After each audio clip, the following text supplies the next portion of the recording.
Aloha, estamos aqui em mais um podcast com Rico de Souza. Hoje é um dia muito especial, estou com um grande amigo meu, brasileiro, que mora no Havaí há quase 40 anos, meu amigo Vitor Marçal, casca grossa, ele comanda os guarda-vidas lá do North Shore, todos aqueles eventos lá de Waimea, Tríplice Coroa, Sunset, Haleiwa, ele que é o responsável pela segurança, pelos jet ski, e também é um cara que é meu amigo há muitos anos, Vitor Marçal. Fala aí, Vitor.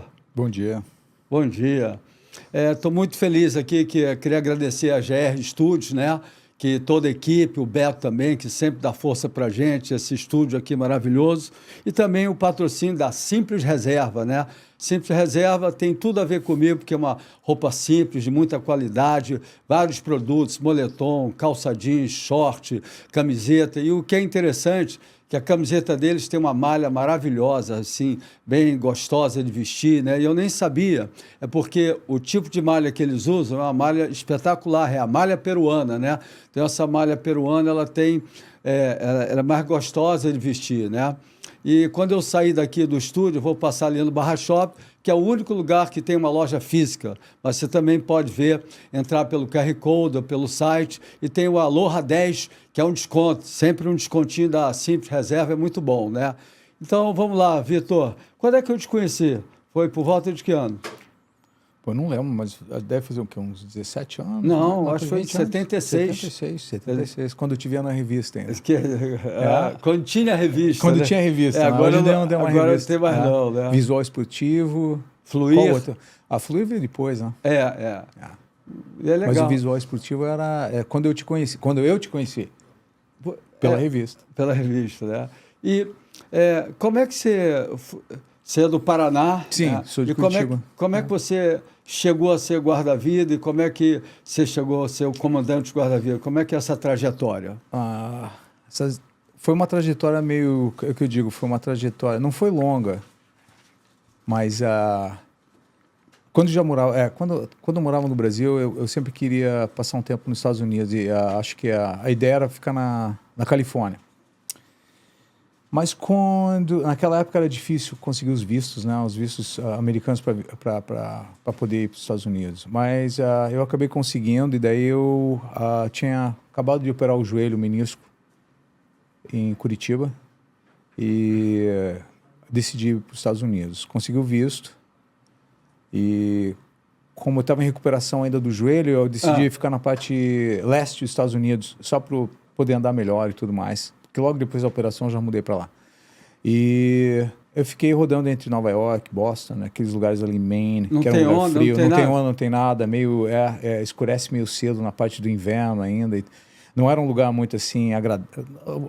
A gente falando agradável, né, para se estar, né? Outro mundo, né? Outro mundo. E daí eu fiquei um tempo ali, deu para mim arranjar alguns trabalhos, né? E daí eu mudei para o Havaí. Eu pensei, bom, se eu vou até a Califórnia, hoje eu vou até o Havaí. Quando que foi isso?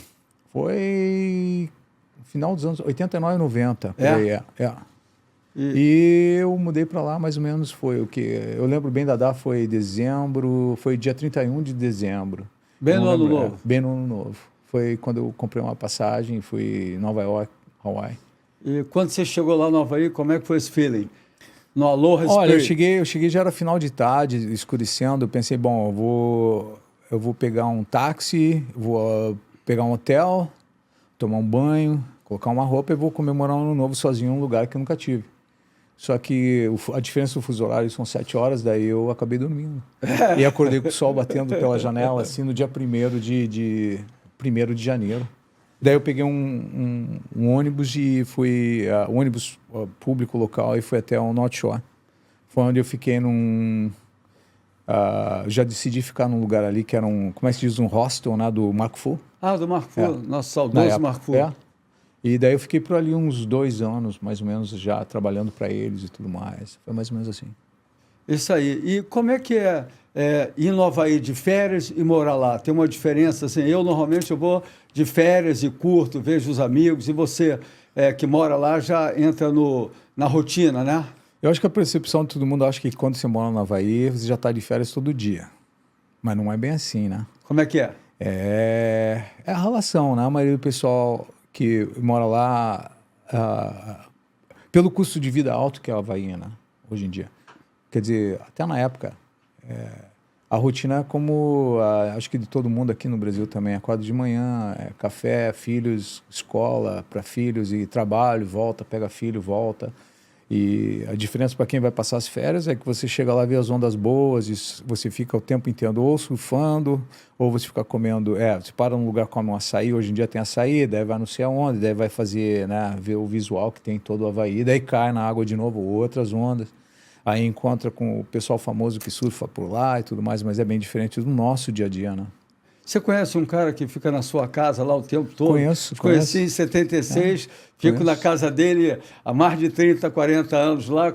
Como é que é esse cara aí, nossa amizade? Fala um pouco aí da nossa amizade. Não sei. Perturbo muito, né? Perturbo muito.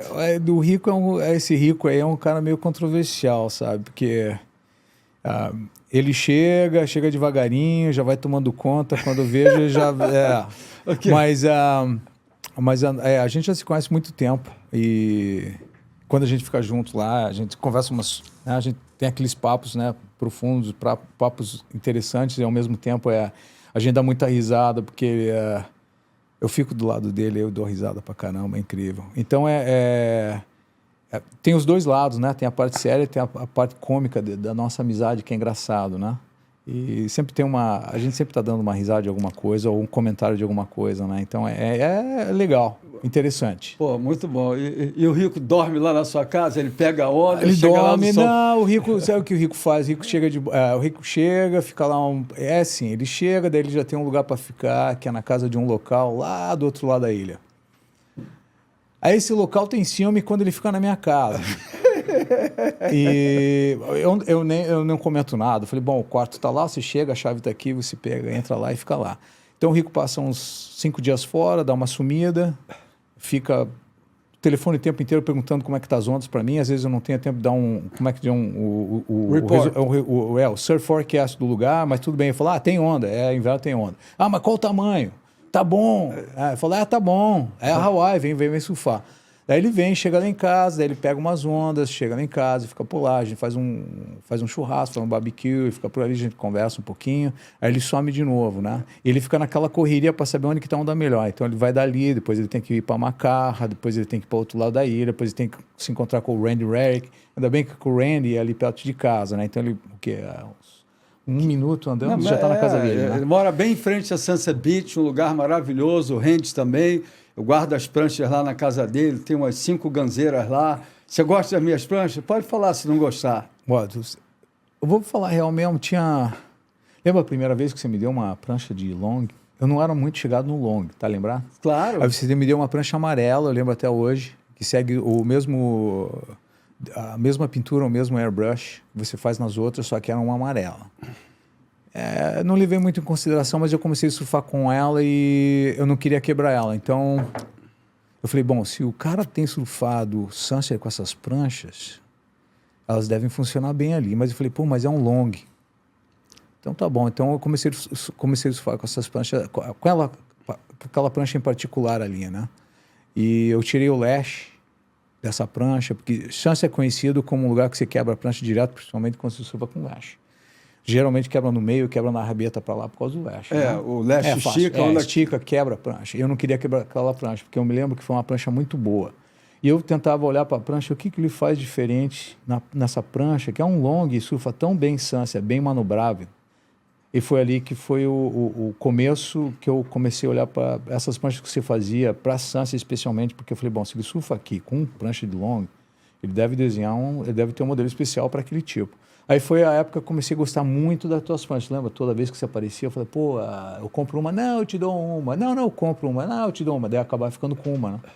E aquela prancha particular, essa amarela, primeira que eu digo em particular, foi um amigo meu quebrou quando ele estava visitando. A prancha é para quebrar mesmo. Só usar, não quebra, né? Se não usar.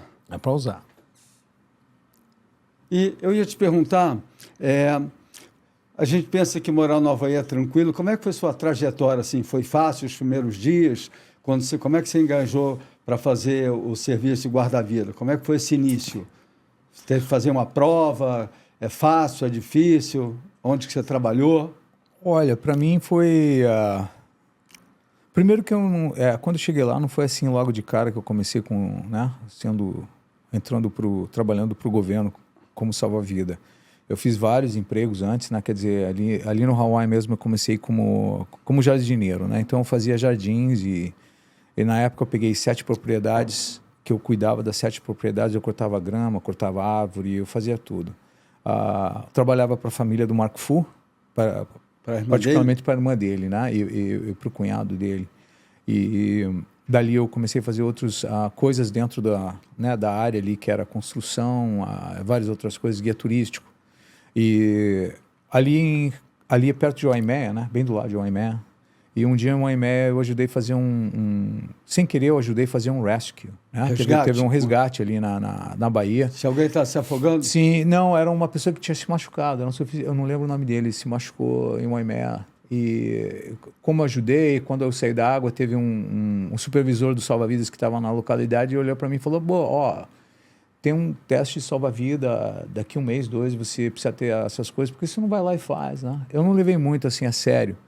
Mas daí eu falei, o que eu tenho a perder? Nada. Nada. Daí eu fui lá e fiz, peguei as certificações que precisava, fui lá e fiz e acabei entrando para salva-vida, para Ocean Safety, na época, né? E dali eu trabalhei em torres, né? Trabalhei em todas, cada torre que tem na Ilha de Oahu eu trabalhei, né? De Macar, Waimanalo, Sandy Beach, Macapu, Eles Waikiki. fazem você fazer assim? No começo é uma... Um tour. Eles mandam você para determinadas áreas porque você precisa pegar, como se diz, experiência.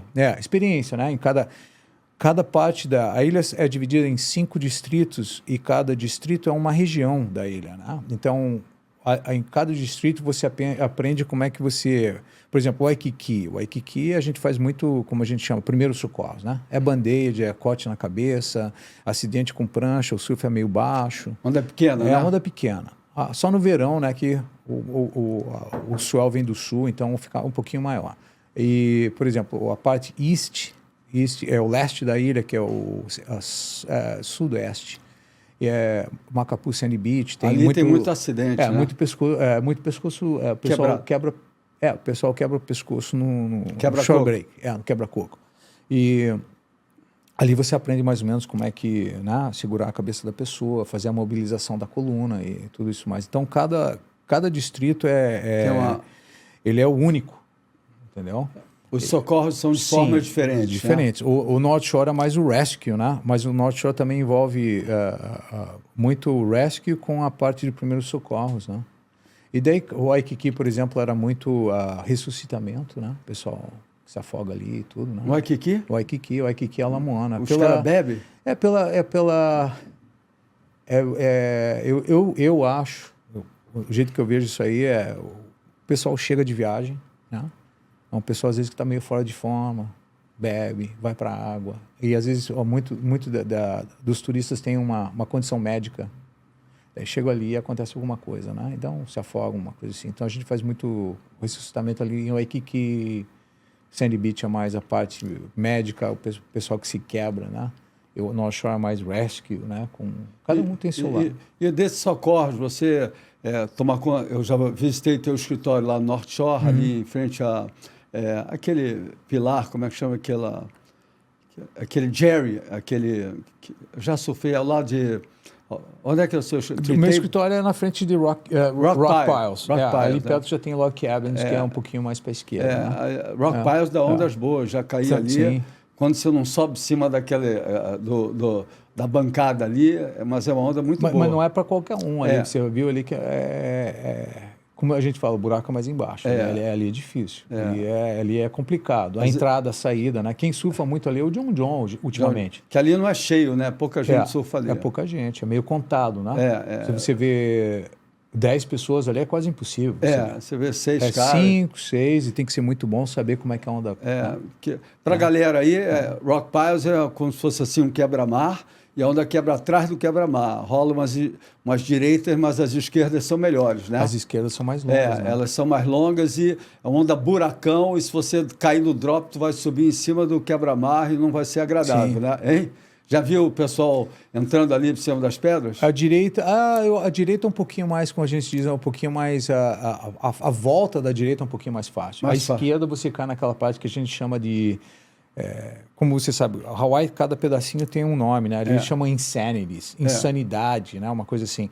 É um lugar que você acaba à esquerda, se você não fizer o timing da onda, quando você faz o kick-off... Toma na cabeça. Você vê tudo aquilo vindo e é bem perto de já off the wall, né? Então você pega de um lado e do outro, tem aquele meio. Então fica meio... Só para a galera saber, né? O North Shore é assim, 7 Miles Miracle, as 7 milhas milagrosas, né? E é dividido por uma baía, né? Então, é uma costa onde tem várias bancadas, né? Você tem, assim... Velziland, depois tem Backyard, depois você tem Sunset, depois você tem todos os picos um atrás do outro na mesma praia, né? Então, naquela área ali perto do escritório, você tem o backdoor, você tem pipeline, são ondas assim, off the wall, ondas pesadas, onde a maioria dos acidentes acontece ali. Sim. Né? Devido a... E qual foi o acidente mais casca-grossa que você viu por ali, assim, mais difícil? Que toda hora tem, né? Não dá nem para falar. Olha, né? tem tantos, né? Mas acho que os que mais marcam na vida de pessoal que trabalha como salva-vida, como resgate, como paramédico, é o acidente que você vê que foi uma coisa, né, pesada, complicada, e você vê a pessoa que acabou se machucando ou... Você vê ela voltando de volta para te agradecer pelo que você fez, quando você tirou ela da água desacordada ou praticamente assim... estado morta. grave? Estado grave, morta. Né? Ou a pessoa que você faz o ressuscitamento, daqui a pouco ela fica em pé, sabe? Então, esses são os que mais marcam todos nós, né? Porque você fala assim, nossa, o que a gente faz realmente funciona. Tá? E tem outros que são assim, são um pouquinho complicados, né? E você acaba vendo assim que você tem um retorno e o prazer, né, de fazer essa profissão para você ver. A gente não fica milionário fazendo essa profissão, é mais o prazer de fazer. De servir, né? De servir a população, isso, os surfistas, né? E o serviço dos guarda-vidas lá, quando eu comecei a ir lá nos anos 70, já era bom, mas agora até tudo conectado com vários jet skis, eles chamam jet skis, chamam o helicóptero quando tem necessidade, né? E eu mesmo, há 2 anos atrás, eu cheguei de viagem lá no Havaí, mas estava bem grande, né? Sei lá, aí eu fui lá para Haleiwa, estava rolando o campeonato e, assim, teve uma hora lá que dava para cair, mas devia ter, assim, uns 60, 70 caras dentro d'água, só profissional, muito vento. Falei, não, vou para Sunset. Cheguei lá em Sunset, aquele mar lindo, né? Quem olha assim, dava aquelas séries, paravam, mas estava 10, 12 pés, e vendo terral muito forte, e eu, como tinha vindo da viagem, eu olhei assim e falei, cara, não vou cair não. E aí, nesse dia mesmo, o Paulindo, né, teve um acidente, quebrou o pescoço, né? Como é que foi o resgate dele? Olha, o mar em Sunset, acho que tinha um vento, né, como terral. Você já surfou lá tanto? Quantos anos você está surfando lá? Uns 40? Não, lá, 72. 72. Quantas vezes você foi para 51, muitas vezes. Então você sabe todas as condições que mudam ali, praticamente Sunset, com o vento. Às vezes tem um vento bom, muito forte, mas fica picado. Difícil, né? Então, de entrar na onda. Quando você entra na onda, a onda já está toda, como é que se diz? Ela está toda bump, né? Bump. E a bolsa de vento que vem embaixo a gente chama bolsa de vento, aquele vento que vem debaixo da prancha, segura, ela te segura em cima e particularmente essa pessoa aí que você comentou, ele surfista experiente, né? Ele surfa, ele conhece bem a onda, ele surfa lá faz um tempo, já conhece ele um bom tempo. Ele caiu numa onda, sabe, que até você vê o jeito da onda, o tamanho da onda, o jeito que ele caiu, você fala... Como é que se machucou? Como é que isso aconteceu, né? E ele acabou machucando uma parte do pescoço, né? E hoje em dia ele ainda está se recuperando desse incidente que a gente chama. E a gente teve, acho que teve uma parte do pessoal que estava dentro da água, que ajudou, né? Isso que é bom lá em determinados picos no Hawaii. Hoje em dia o pessoal está tão, como é que se diz? Ligado. Atencioso e ligado, que tudo que acontece diferente o pessoal tenta ajudar, né? Teve um grupo de... Teve um grupo de 3 que apareceram, né? E depois teve outro grupo de mais de 5 que vieram para tentar segurar o corpo dele, porque ele não podia se mexer, né? Então até a história que eu escutei depois foi que ele viu, ele sentiu que se machucou, ele ficou debaixo da água, mas ele ficou pensando, e agora? Mas a sorte dele foi que ele veio para a superfície. Também outro detalhe, parece que 2 garotos mais novos chegaram perto e ficaram meio assustados com o que aconteceu e não ajudaram na hora, mas o pessoal que estava meio perto da onde ele flutuou ajudaram, né? Porque é importante ali, se a pessoa está com o pescoço quebrado, está sem os movimentos nos braços, nas pernas, tem que ter alguma pessoa para segurar a cabeça fora da água para ele poder respirar. Importantíssimo, né? Só que é o seguinte, segurar a cabeça numa maneira, né? A cabeça junto com o pescoço, o jeito que você segura pode complicar, né? A situação do acidente que ele sofreu ali, né? Então pode complicar a parte da coluna vertebral do pescoço. Aí o que acontece? Ao mesmo tempo que está acontecendo, tem a corrente, né?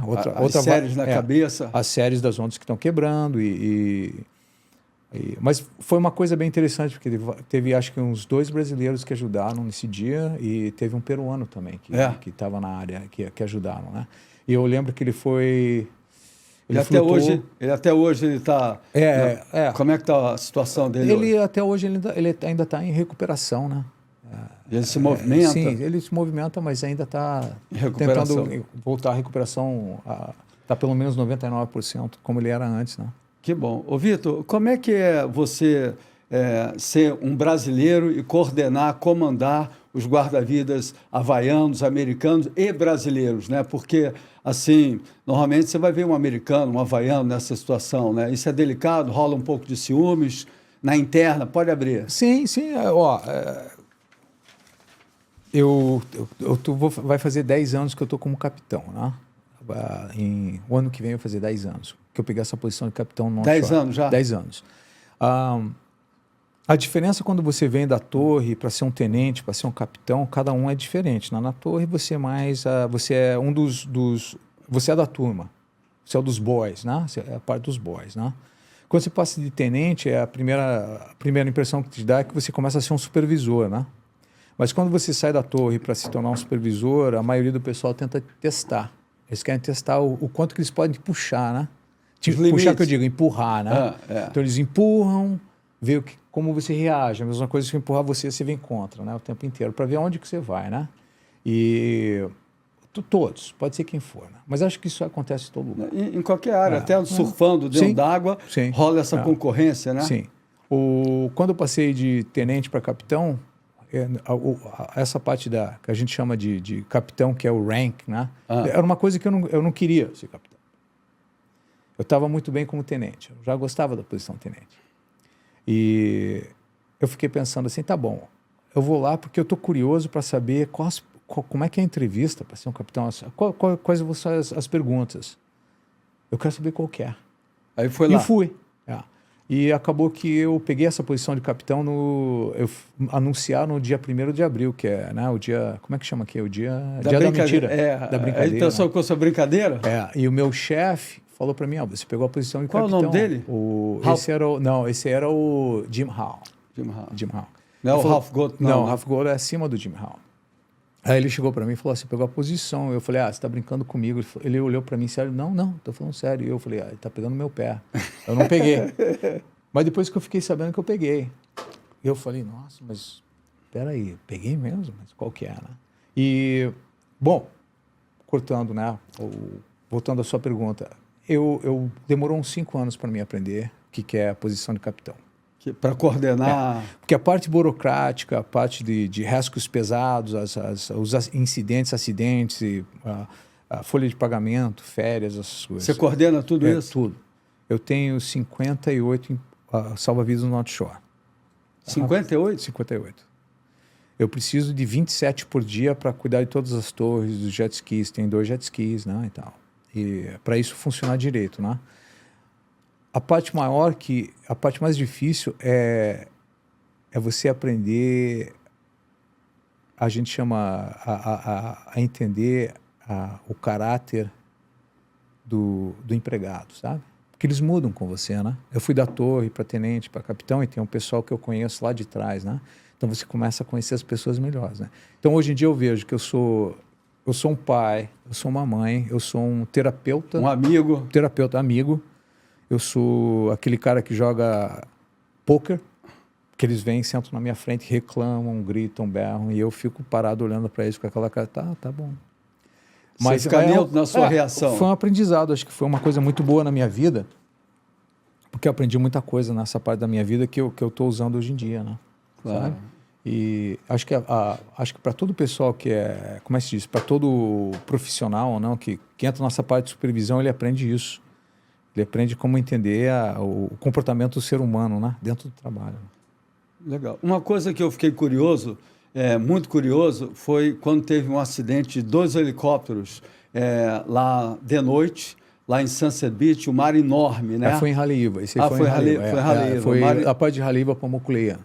Aí bateram 2 helicópteros, muita gente deve ter morrido, e era à noite, né? Como é que foi? Chamaram os SEALs, que é da Marinha Americana, para homens treinados, e você acabou entrando com seus homens para poder ajudar? Esse incidente foi... A gente já sabia que o sol estava chegando. Ia estar gigantesco.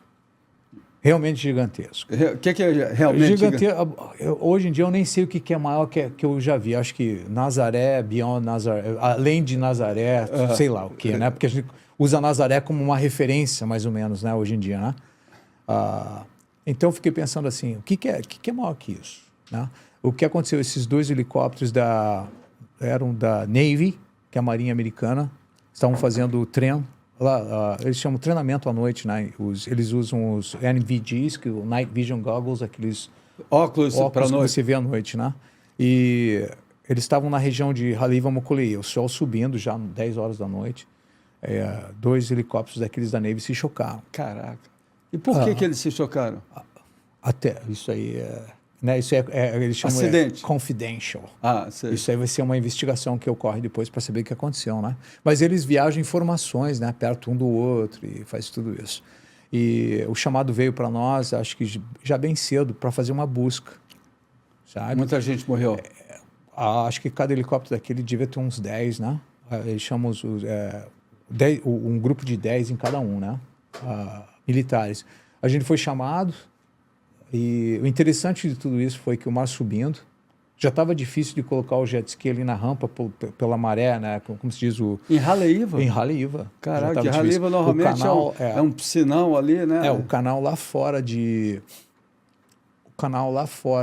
Entre Haleiwa, que você vê Buena Point e o... Como se chama? Paradise e o Avalanche. Onde o Brian... Aquelas boias lá fora, né? Já fechava aquilo. E a gente foi a gente chama agência, né? O Ocean Safety, que ficamos na água. O Corpo de Bombeiro, por exemplo, que não é associado a nós somos separados do Corpo de Bombeiro. O Corpo de Bombeiro e os guarda-vidas são são muito separados, né? Eles apareceram na área, mas eles não fizeram nada. O único que a gente chama o recurso que eles têm é o helicóptero.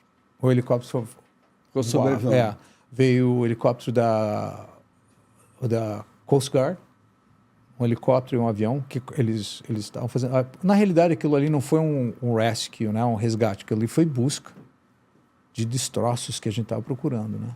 E tudo que a gente achou foi capacete, pedaços, o que a gente chama os debris, os pedaços, destroços dos helicópteros que se chocaram, né? E tudo era coletado pelos militares, nada escapava. E eles ficaram no North Shore inteiro, quase andando por todos os lugares, né? Esse foi bem pesado, esse foi uma coisa assim bem... catastrófica. Foi bem, assim, a nível Hawaii, a nível de rescue, porque eu lembro que a gente estava fora fazendo patrulha na água, a gente quase não sabia onde que é a terra, porque o swell estava tão grande que cada vez que a gente ia mais para fora, a gente não sabia. Não, isso foi cedo. A gente ficou 12 horas trabalhando por 3 dias. A gente faz a busca em 3 dias. Ficamos o dia inteiro. Teve uma hora que até o pessoal eu até estava com pena deles, porque eu falei, nossa, o pessoal deve estar bem cansado, né? Para ficar na água o dia inteiro, né? Porque nenhuma outra agência nenhuma fez na água como a gente fez, né? Que é diferente, fazer no ar. Agora, falando de coisa interessante, eu me lembro uma vez, estava eu, Picuruta e mais um amigo nosso, um mar muito grande lá no North Shore, Está terrível, lembrado, né? tô Aí lembrado. eu e Picuruta falamos assim, vamos cair em Sunset? Tinha só 2, 3 caras caindo. Eu falei, ó, ou tem tubarão na água, ou então tem alguma coisa errada aí. Aí entrei na água assim, com Picuruta, né? Foi super legal. Aí um dos amigos já resolveu sair, porque o mar realmente estava grande, mas como eu já tinha entrado dentro d'água, eu falei, porra, agora não tem jeito, o mar... 10, 12, com série de 15 de oeste, né? O bicho pegando. Aí o Picuruta surfou muito bem, eu peguei algumas ondinhas. De repente, eu perdi a prancha, né? E eu me lembro que eu estava muito longe mesmo, né? Falei, será que eu consigo... deve fazer uns 5 anos, né? Eu devia ter uns 65 anos. Eu estou com 71, deve fazer uns 6 Acho anos. que faz mais. Faz mais? Acho que faz mais tempo. Mas, de qualquer maneira, eu falei, como é que eu vou voltar para a beira, né? Longe, né? Mas eu sabia que o Vitor estava lá e o Picuruta me sacaneando para eu fazer assim, para ele mandar o resgate, o jet ski, né? Mas eu falei, não, vou segurar a onda aí. Aí fui tomando, tá lembrado? Tô lembrando, mas você perdeu a prancha ali ou você soltou a prancha? quando você Não, tava quebrou a cordinha. Ah, você quebrou a cordinha. Tomei uma na cabeça, tomei a outra, Foi estourou a cordinha. Falei, agora danou, vou ter... Aí eu olhava assim para a terra, falei, cara, tá longe, aí, será que... Aí fui tomando na cabeça, aí fui saindo, e a minha prancha indo para Cameland. E eu me lembro que vocês, assim, apontando para mim nadar para Cameland, mas para quem não sabe, se você nada para Cameland e não alcança a velocidade da correnteza é maior do que você nada, ela vai lá para Rocky Point e você não volta mais. Aí tem que ser de helicóptero ou então de jet ski, né? E era tudo que eles queriam, né? Eu já estava vendo ali que os caras, assim, aí eu saí na beira. Aí foi bem legal, saiu quebra-coco grandão, né? Aí peguei uma prancha, fui pegar minha prancha. Um cara pegou minha prancha, eu peguei lá fora a prancha e até para sair do quebra-coco eu tive que largar a prancha porque estava bem grande. Até o quebra-coco ali estava... Fala, gostou? Tirou onda com a minha cara? Hein? Você... Pois é, eu lembro, o que eu lembro daquele cenário foi que acho que eu estava como tenente aquele dia. Eu cheguei na torre de Sunset, daí eu vi, acho que você saindo, alguma coisa tinha acontecido, daí eu vi tua prancha flutuando pro canal de Camis, né? Delícia. Eu fiquei pensando, o que ele está fazendo? Mas como é que ele não tá nadando atrás da prancha? E a prancha começou a ir, né? E eu falei, daí você saiu, olhou, fez assim, daí o Picuruta já tirando onda, eu falei, mas pô, o que está acontecendo ali, né? Aí quem que foi? Foi um garotão? Foi um californiano lá, né? Que está entrando na água. Porque a pior coisa para mim no Havaí é você perder a prancha e atrás dela, eu já perdi a prancha lá em Cameland e você fica naquela esquerda lá tomando, ali é uma área delicada. Sunset sempre é uma área delicada quando você está sol de oeste, mais oeste, né, prevalecendo a direção do sol de oeste. Porque realmente fica... pesado. Fica pesado. Não é um lugar que você fica, como se diz, você não fica numa zona de conforto. O tempo inteiro você está se defendendo. Você tem que ficar de olho. O teu drop você tem que se garantir. Porque senão você vai tomar várias, né? Ou você vai na primeira da série ou na última. Da sua volta também você não sabe se volta se garantindo. Que ela quebra lá. Começa a ir para o ombro, daí você entra na corrente, daí você tem que virar e achar o lugar, né? Perdeu a prancha ali, claro, né? Ela vai para o canal, do canal vai para Camis, do Camis às vezes vai para fora, vai lá em Munster Marsh, sai lá fora. A nadada é uma natação. Você vai, como é que se diz? Você vai nadar muito. Tem que estar muito preparado. Tem que estar no shape, tem que entender o mar ali, se não está no shape, pelo menos. Mas entender, hoje em né? dia, com os guarda-vidas, se torna bem mais fácil, né? Vou falar real para você, a gente não faz resgate de material, né? Certo. Prancha, barco, a gente não faz resgate. Entendeu? E a gente Mas até a prancha nem se preocupa, né?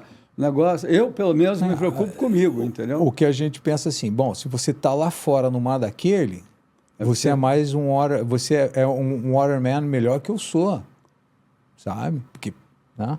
Por exemplo, tem muita gente, como eu falei para você, para não quebrar a prancha, você tira o lash e surfa sem lash. Perde a prancha, sabe que a prancha vai para o canal ou vai para a areia. Então, quando você perdeu a prancha, tomou 2, 3, você já olha para o canal para saber que você vai já começar a nadar para o canal. Mas nadar para o canal é ruim, que você pode ser puxado para Cameland.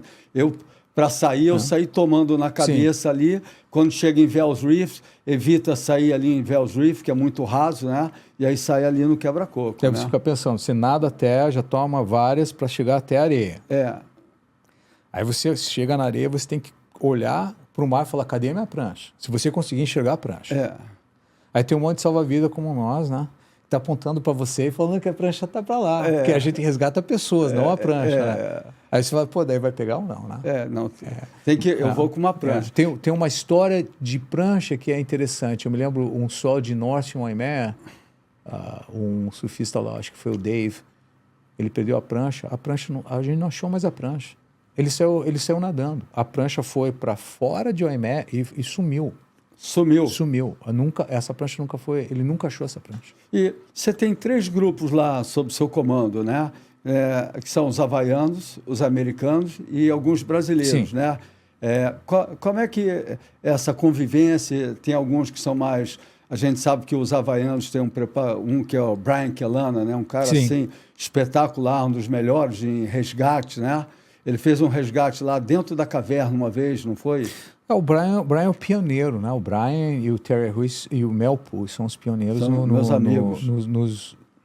No resgate envolvendo jet ski, né?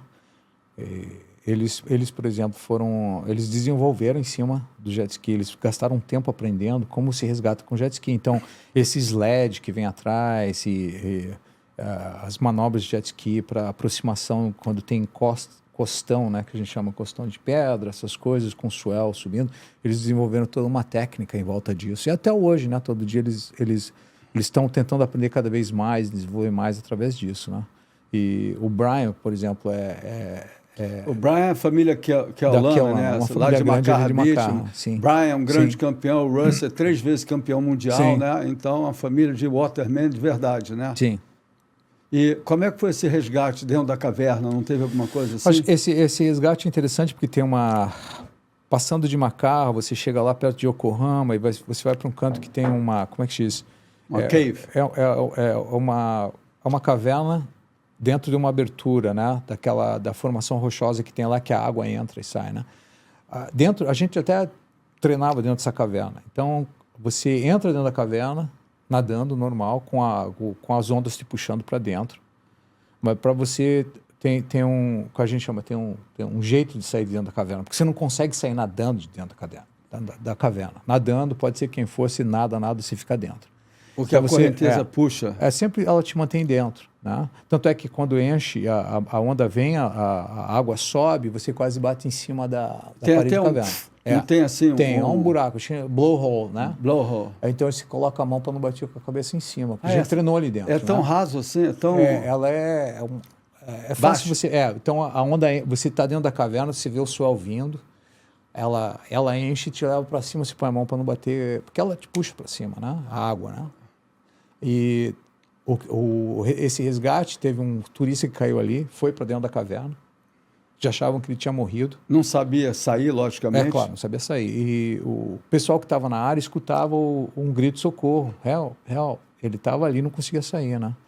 Então o Brian veio e retirou, acho que isso tem filmagem, sabe? Ele veio e eles entraram bem perto da caverna, foi outro salva-vida que usou o sled, né? Que você vem atrás do sled. Ele entrou com jet ski? Porque ali, ele fica perto na frente da caverna, o cara pula do sled, entra dentro, e daí que vem como sai da caverna, né? Você espera a onda vir, você mergulha, você vai para baixo da água, a água bate atrás da parede da caverna e puxa você para fora por debaixo da água. Então, por cima você não sai, por debaixo você sai. Tem que conhecer mesmo. Foi filmado ao vivo, né? Esse aí tem uma filmagem sobre isso. Acho que esse turista ficou provavelmente 1h30, 2 horas ali, né? Dentro da caverna? E pedindo ajuda, sabe? Foi dramático, né? Ali sempre tem um incidente ou outro, né? Faz tempo que não tem acontecido, que eu não tenho escutado, mas já teve vários ali.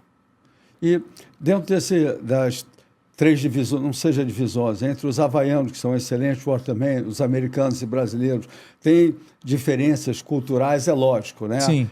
Como é que cada um, você tem alguma maneira de descrever? Os brasileiros são mais tranquilos, são mais, assim, reticentes, são mais, diferentes? Sim, olha, eu, todo esse tempo lá, na sinceridade mesmo, o havaiano de lá é um povo bem... quando se dá respeito a eles é recíproco, sabe? Eles são chegados em você, né? O americano, por exemplo, é um pouquinho mais diferente, né? Tem muito brasileiro lá, por exemplo, agora eu tenho 3 brasileiros trabalhando lá no Norte Shore Guilherme, agora, né? sabe? Não, tem o Búzio, o Guilherme, tem o Guto, um baiano. Tem um baiano, Conhecer. tem um do Guarujá, São Paulo, e tem o Tâmega, que é, acho que Copacabana aqui, né? São todos do Norte Shore. Estão no North Shore hoje em dia, né? O Guto foi o último, o Tâmega antes, e o Buzi já está lá faz uns 12, 16 anos. Mas tem essa diferença, né? A parte cultural nunca vai mudar, né? Somos todos iguais, mas há um ponto assim, né? O nosso comportamento do americano que é americano e o comportamento do havaiano, né? Muda um pouquinho de um para o outro. Né? O que eu achei interessante, que a gente já conversou isso particularmente, né, é a forma que você lida com o grupo. Para você ser o líder, você tem que escutar os caras, ser amigos do cara, né, ter confiança neles, né, sabe Sim. quem são os melhores watermen, né, esse análise pessoal. Fala um pouco disso, que eu achei bem interessante, que quando você é um bom líder, você tem os caras contigo, porque na hora que o bicho pega lá, pega mesmo, né? Olha, eu vou falar para você que foi os primeiros 5 anos, lembra que eu falei no começo, que a gente começou a conversar aqui, nos primeiros 5 anos foi um aprendizado muito grande, sabia? Foi saber que o pessoal vem, que o pessoal quer, o empregado quer discutir com você porque eles têm a razão e não você, sabe? E depois desses 5 anos tudo melhorou a um ponto que eu aprendi a escutar mais e ficar quieto mais, sabe? Mais inteligente. É uma maneira mais inteligente de se aproximar de determinados momentos, né? Principalmente. Porque se você vê bem, cada empregado, né, não é o dia a dia que ele vem ali e trabalha, ele tem o empregado que eu digo, o salva-vida que trabalha para mim. O pessoal tem uma carga de alguma coisa que acontece fora do trabalho, que é a família, a namorada, né? Eu já tive empregado que a gente bateu um papo ali como se fosse eu era o terapeuta, ele era o meu paciente. Ele chorou para mim. Faixa preta, jiu-jitsu, sabe? Tudo aquilo, um local.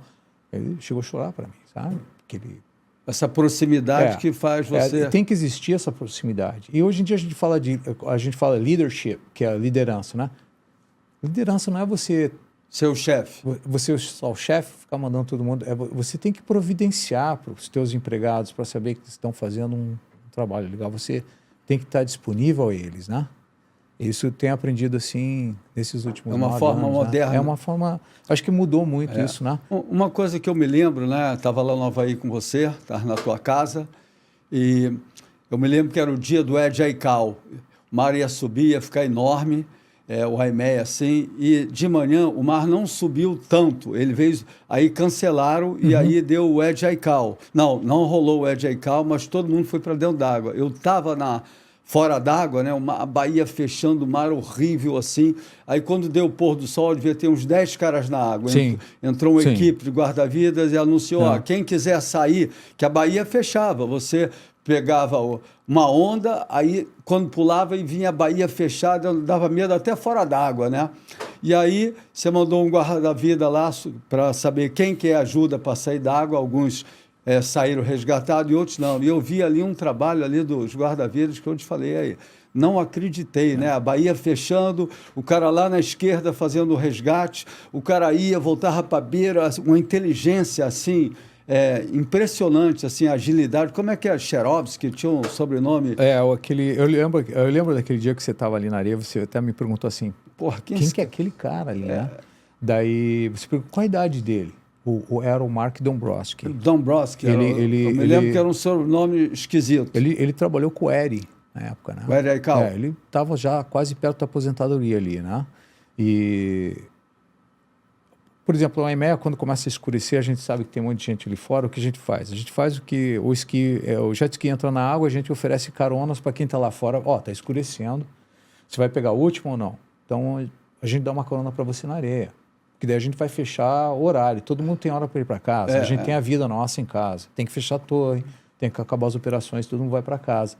E o Marco foi lá e começou... Lembra que ele dava carona para todo mundo? Daí teve um seriado que entrou, ele foi lá, seriado acho que resgatou uma morra que a Bahia fechava assim. Eu me lembro que eu estava com o Neco Padarates, né, na areia, sim, cara, e teve um brasileiro que estava na água, eu tenho que falar nele, que não é muito conhecido, é o Daniel, né? Daniel. Caraca, você olha pro cara assim, tu não tem pinta de surfista, não é fortão, mas, meu irmão, eu não queria estar dentro d'água lá de jeito, nem de jeito nenhum. O bicho ali, o negócio... Ali, todo ali, mundo... Aquele dia foi o maior dia que eu já vi, assim, 1h30, uma coisa assim. E foi legal ver aquela agilidade lá dos guarda-vidas, eu não sei, aquele treinamento, aquela velocidade, uma inteligência assim, de lá para fora, saber avançar, saber recuar, que ele não pode ir totalmente para ali, porque senão ele fica preso no coco, né? Sim. Então ele tem que ficar ali navegando entre a série lá de fora e o quebra-coco, que ali na esquerda não é brincadeira não, né? Você já esteve lá várias vezes, né? Toda a parte da esquerda do OME, perto do Jump Rock ali é onde o bicho pega. Você não quer estar ali, né? Você não quer estar ali. É um lugar ali que você tem que evitar de qualquer maneira. Falando agora sobre assuntos diferentes, né? Você te conheço há muito tempo, né, cara? É uma pessoa que eu admiro, um cara sério, brincalhão, irmão, assim, me sinto bem, aquilo que você falou, a gente tem conversas assim, que não é com qualquer pessoa que você consegue conversar, são papos mais profundos, papos mais, assim, maduros, né? Mas eu consigo ver que você tem uma área, assim, artística muito grande, né? Produção, vocês têm algumas fotos dos quadros deles aí? Se ele fosse trabalhar, olha só, isso daí... a tartaruga que você pintou, e é pintado, como é que é, assim, só com pontinho, assim? Essa tartaruga é feita no canvas, né? E é toda acrílica. Eu ainda tenho esse quadro, né? E você me deu uma de presente, eu tenho lá no meu escritório. Fiz uma cópia, acho que tem umas 3 cópias feitas no canvas. Esse faz um tempo já, né? Acho que faz uns 20 anos não, mas que eu pintei os detalhes, pontinho por pontinho? Eu aprendi muito, né, pintando, aprendo muito com a luz, né, a tinta e a luz, né, a direção da luz. Você pescou essa tartaruga e está tirando não, com a não, essa aí não foi. Fotografia não, hein? Não, essa aí foi pintada. Passa outras aí que tem maravilhosas aí, ó. Essa é outro ângulo. Essa aí eu acabei de vender, sabia? Depois de muitos anos, foi vendida, foi para a Flórida. Essa daí também é triste, né, o olhinho dela ali. A tartaruga não sorri, né? Sorri? Não é que nem eu que tenho sorriso assim, dinâmico, né? Tem aquele macaco, tem um macaco... esse é um tubarão, esse aí foi recente. Esse aí na realidade, esse aí perdeu um pouquinho da resolução. Esse aí é um quadrinho bem pequenininho, né? Você vende naquela galeria de arte lá em Raleigh? Eu coloco em galerias, Pô, legal, muito bom. Tem alguma imagem de resgate, alguma imagem legal aí para ver? É sempre legal ver essas imagens do Havaí, assim, são dramáticas. Ó, essa daí é casca... Quem é esse cara aí? Olha só. Quem é esse maroleiro aí? Eu vou falar, esse garoto aqui é da família Chialana. Da família do Brian do Brian Chialana. O nome dele é Nolan. Olha só, a prancha na cabeça dele, olha lá. Hein? Que é isso, hein? Olha lá. Ele é um cara sensacional. Eu conheço ele desde pequeno. O cara não amarelou, não. E tem um cara atrás ali no... Eu vou falar, acho que hoje em dia, ali no North Shore, na Praia de Oahu, esse garoto aí, ele deve ter 30 e poucos anos, ele é um dos melhores, a gente chama operadores, né? Operadores do jet ski. Ele é incrível. A noção que ele tem de... Isso é o quê? Essa parte de pipe que entra em gums, sabe aquela parte que a areia vai para fora e a gente chama dredging, né? A onda não quebra assim, ela vira tanto e é bem raso ali, né? Ali está trazendo um cara que estava parado no meio daquela corrente, que ele não conseguia ir ou entrar, né? De medo de entrar. Eu tenho uma experiência que eu vou falar rapidamente. Uma vez eu sempre tive vontade de pegar, foi nos anos 70, eu sempre tive vontade de pegar pipeline grande, aí eu me lembro que tinha um dia que estava bem grande, entrou o Ed Aikau, como é que é o nome? Aquele californiano que é o Pipeline Master. Estava o Ed Aikau, o Jeff Crawford, sabe? Jeff Crawford, e eu lá no primeiro Recife, né? E aí o Ed pegou uma onda enorme, aí o segundo veio o outro cara, o Jeff Crawford, eu vim na terceira, né? Aí, deu um drop retão, não consegui virar e fui parar lá tomei um caldo, fui parar lá embaixo da água em Gums fiquei ali preso no quebra-coco com umas morras, aí um negócio assim, pertinho da areia, né? Porque Gums, se você não entrar em Gums, né? Chama Gums, né? Que, na realidade, Gums a gente chama gengiva, né? Gengiva, Gums, né? Na tradução, assim, no pé da letra, é gengiva. Tem algum motivo porque chama desse jeito. Né? É que a boca que está comendo, né? Ou você bate com a boca no fundo, né? Mas ali você vai para Pupuqué, que a gente chama Pupuqué Trench. Trench como se diz? Canal. Um canal profundo. E você fica lá fora, para você voltar, você tem que voltar até Pipe ou ir até Rocky Right ou Rocky Left. Nessa época não tinha tantos serviços assim de jet ski, né? Eu me lembro, ainda bem que eu era mais jovem, bem mais jovem, tomei na cabeça, foi uma experiência assim, bem legal assim, para survival, né? Uma vez eu me lembro que eu estava com uns amigos morando lá com o Ian Robert, morando lá em Velzeland, né? E ali em Velzeland tem uma galera que mesmo no Mar Grande, ele surfa ali em Murch Mountains, né? Murch Mountains não, aquele Murch Vels, como é que chama? Aquela onda pequenininha que você tem Velzeland, você tem Backyards, aquele break que os maroleiros surfam. Ali é o Fredland. Fredland, né? A marolinha cheia, né? Mesmo com mar, assim, 20 pés, 25 pés, Fankton lá fora. Aí eu vi uma onda lá de Fankton, sei lá, uns 25 pés, entrando assim na Baía de Velzeland, e ela entrou aqui assim, aí tinha uns 3, 4 caras ali, um bodyboard. Aí, quando entrou aquela maré, aí começou a sugar os caras lá para... realmente ali tem uma corrente bem sinistra, que é a corrente de Phantoms, né? Entre Phantoms e, como é que se diz? Backyards. Aquela corrente ali Você está lá fora surfando, aí eu vi entrar 3, 4 séries e sair aquela corrente assim, os caras nadando. Aí eu liguei para você, eu falei, manda o jet ski ali que os caras vão ser sugados. Vai acontecer ali. Era um casal, eram gaúchos que estavam lá, não sei se ele está escutando aqui o nosso Aloha Podcast, né? Mas eu me lembro que eu já liguei para você, você mandou o jet ski, tirou os caras antes de chegar na área de impacto, né? Lógico que eu só chamei porque eu sabia que era uma circunstância assim difícil, né? Tá lembrado? Tô lembrado. Foi legal porque evita chegar a um acidente assim mais forte, né? Assim. A gente chama prevenção, né? A parte de prevenção que a gente faz, né? Além da prevenção que a gente faz por educação, a gente chama prevenção através da educação. Então a gente tenta também, quando a gente tem a oportunidade, a gente ensina ao público os lugares onde que as correntes são maiores, onde não tem salva-vida, qual o problema quando o swell está chegando, né? Está se aproximando das ilhas. Então é uma prevenção, né? Eu me lembro uma vez que eu fui no casamento do Russ Kellana. Tem o Brian e o Russ, que é 3 vezes campeão mundial. Ele casou com a filha do Barry Canapune. Como eu sou muito amigo dos havaianos, você falou uma coisa assim, minha boa relação com o Havaí, com a rapaziada local, que eu fui lá em 72, é devido você se chegar, abrir o teu coração, ser amigos, não ir lá só para surfar. Sim. Né? Ir na casa dele, conhecer a família, conhecer a cultura, apreciar, ir no barbecue. Nos anos 70, eu tive essa oportunidade. Aí tem muito respeito pelos havaianos, eles gostam muito de mim. Então, ele me convidou para esse casamento em Macarra, né? Aí cheguei lá, em Macarra, que ela era Miss Havaí, a filha do Barry, né? Então foi legal.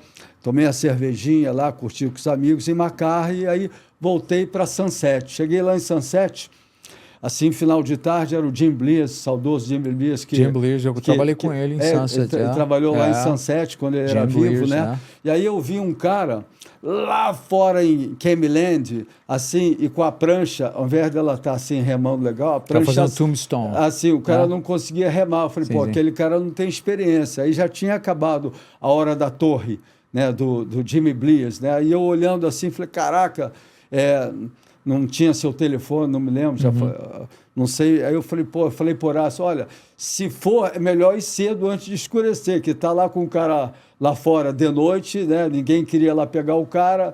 Aí lá vou eu, Rico de Souza. Aí peguei uma prancha emprestada, fui lá pegar o cara e era um japonês. E o cara só falava, ao invés dele falar danger, ele falava daranja. Dangers com laranja.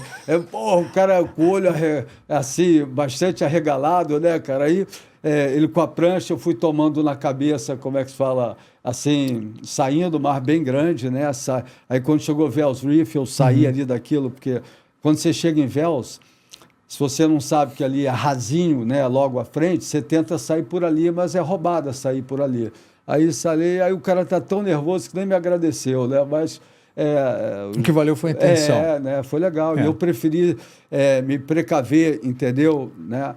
Como essa entrevista está super legal, aí chama lá o iFood, por favor. Hoje o Açaí Rico, Fala aqui, o Vitor está na minha casa com as 2 filhas dele. Eu já fui 50 vezes para a casa dele. Dessa vez ele veio com as 2 filhinhas. E as suas filhas gostam do açaí rico?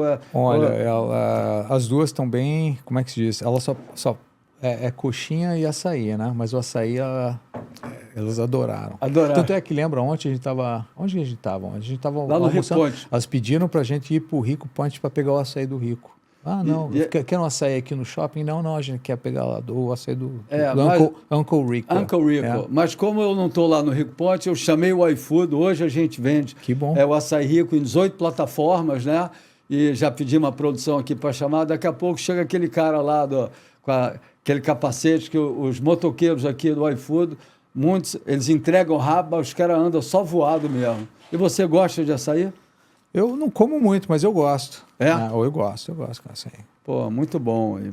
E nessa parte artística também, eu me lembro que você tirava nessa veia artística, além de inúmeras fotografias e quadros que você pinta e vende lá na galeria, você também fazia fotos maravilhosas, filmagens maravilhosas, né?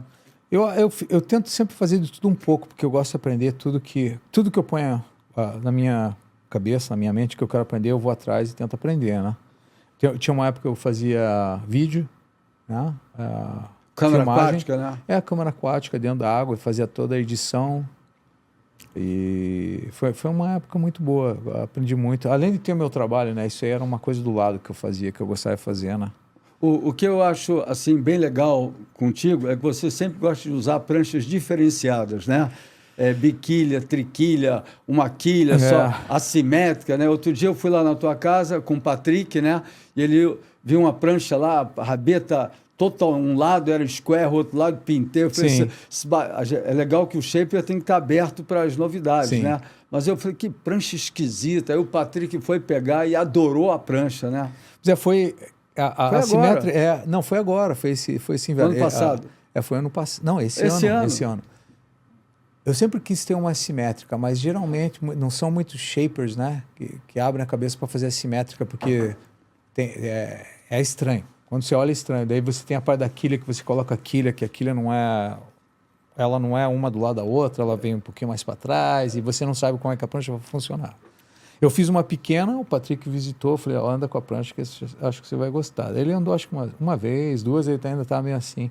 Aí, lembra, no final, ele já estava... Gamou. Totalmente em cima da prancha. Falei, caramba, Mas eu sempre gosto do diferenciado, que não é o que todo mundo... Tradicional.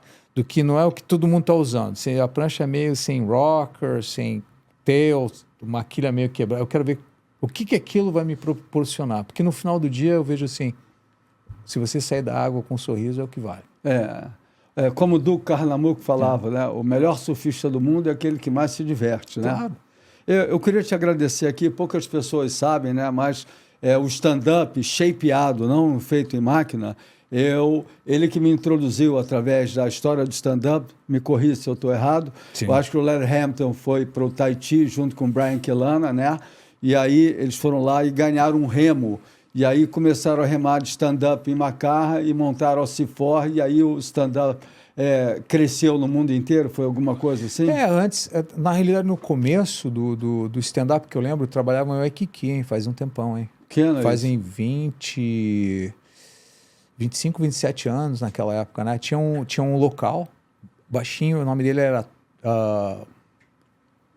Choice, alguma coisa Troy. Ele era baixinho e ele pegava uma prancha grande que era o tandem, né? O tandem tandem board, era um tandem board, não era nem um USP explica ainda. o que é tandem board para o pessoal. O tandem board é a prancha que você utiliza quando você surfa com 2 pessoas. Geralmente, Macarra, né? Geralmente tem geralmente é o homem, né? Surfando em pé na prancha. E ele tem ou geralmente é a mulher, uma amiga, alguém da família, ou a filha, que é menor, é mais leve. E eles fazem aquelas acrobacias de segurar a pessoa em cima, né? Sobe no e faz pescoço. aqueles giros em cima enquanto eles estão surfando a onda. Aquilo lá é um tandem. São Uma 2 prancha pessoas. com muita flutuação. Ela tem a flutuação, tem um tamanho grande, né? Porque, na realidade, a única coisa que vai fazer naquela prancha, a prancha sempre vai do lado, seguindo a onda, cortando a onda. E as manobras que eles fazem com o corpo geralmente é uma mulher, né? pessoa leve em cima, que o homem embaixo, ele roda ela, vira isso tem ela. campeonato lá. Tem que campeonato lá em Macarra, né? Como é que é o nome dele? Era bem popular isso no passado, agora caiu um Do pouquinho. Buffalo, né? Do Buffalo que ela anda, o né? Buffalo tem, no Mel tem, o campeonato do Mel, do Buffalo. São tem campeonatos outros, bem tradicionais. Waikiki, né? Eu vi que deu uma... Eu não tenho ido muito para Macarra, mas eu vi que deu uma parada nisso. Antigamente era bem popular, né?